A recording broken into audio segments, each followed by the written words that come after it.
You've heard it a million times, the iconic roar of the T-Rex in Jurassic Park.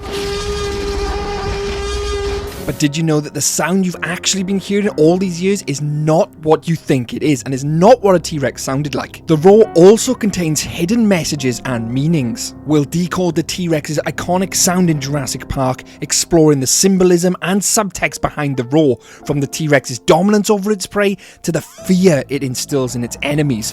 We'll uncover the deeper meanings behind one of cinema's most legendary sounds. Get ready to hear the roar in a whole new way, and prepare yourselves to have your mind blown by the truth about the T-Rex's roar. The legendary T-Rex Rexy first appeared on our screens in the 1993 film Jurassic Park, and it absolutely blew us away with that iconic roar, and is probably the most famous dinosaur of all time.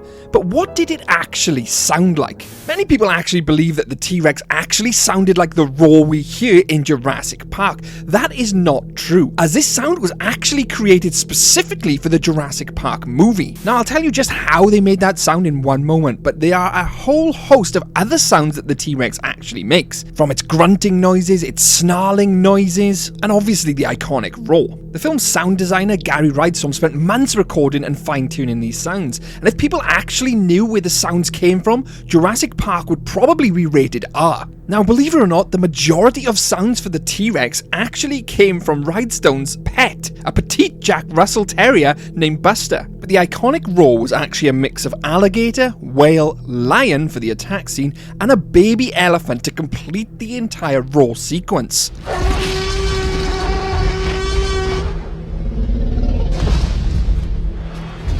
And this is what many people believe the T-Rex actually sounded like, this iconic roar. But it's completely untrue, and in actual fact, the T-Rex sounded nothing like the roar we hear in Jurassic Park. So if that is the case, what did the T-Rex actually sound like? Scientists have studied the structure of the T-Rex's skull and compared it to many modern day animals to make an educated guess. But before we actually listen to what a T-Rex actually would have sounded like in the real world, what are the real hidden messages and meanings in the legendary Jurassic Park roar then? When we think of large animals on screen, we always imagine huge bellowing loud roars, which would create vibrations, scaring off prey and instilling fear in other animals and people alike. On a primal level, there's something really scary and terrifying about a large animal giving it a massive bellowing roar right at you. Then vibrations, the tone, frequency, everything about it just sends chills down your spine. And the sheer size of the T-Rex would warrant such a roar. These roars instinctively trigger a primal reaction in us all.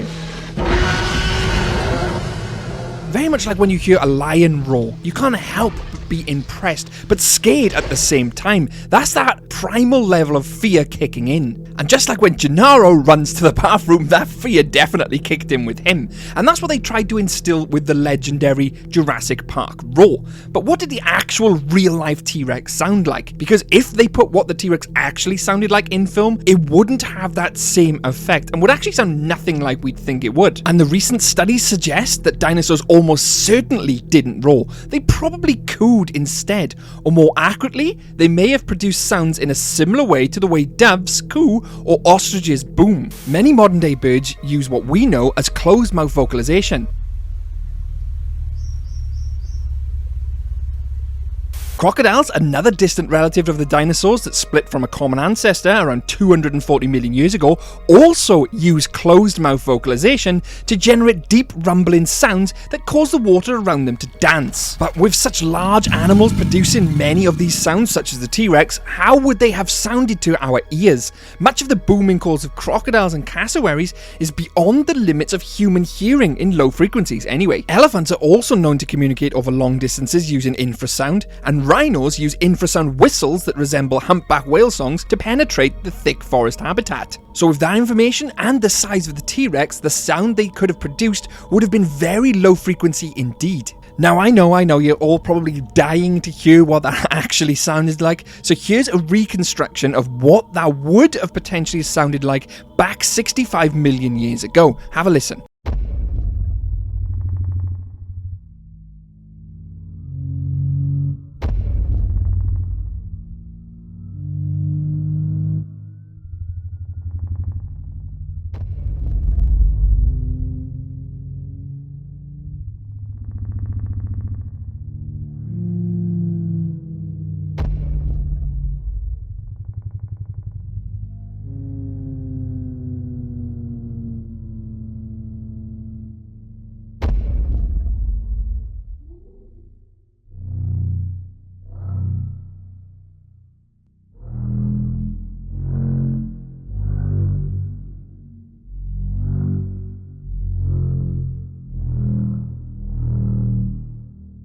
Now, as you can tell, if they used that in the Jurassic Park film, it wouldn't have nowhere near the same level of effect. Imagine that T-Rex breaking out, then all of a sudden it makes this noise as it leaves the enclosure and opens its mouth. It just doesn't have that level of primal fear that we talked about earlier on. And that is some of the hidden messages and meanings right there in using the manufactured sound that they did for Jurassic Park. Now, although we say the actual sound of the T-Rex isn't scary, but imagine being faced somewhere in the forest with this giant rumbling sound coming from a giant somewhere in the distance. Faced with an assault on the ears and vibrations through your bones, it is worth considering if you would stay and take a closer look, or simply turn and run. So in actual fact, did the T-Rex even need a roar to be scary?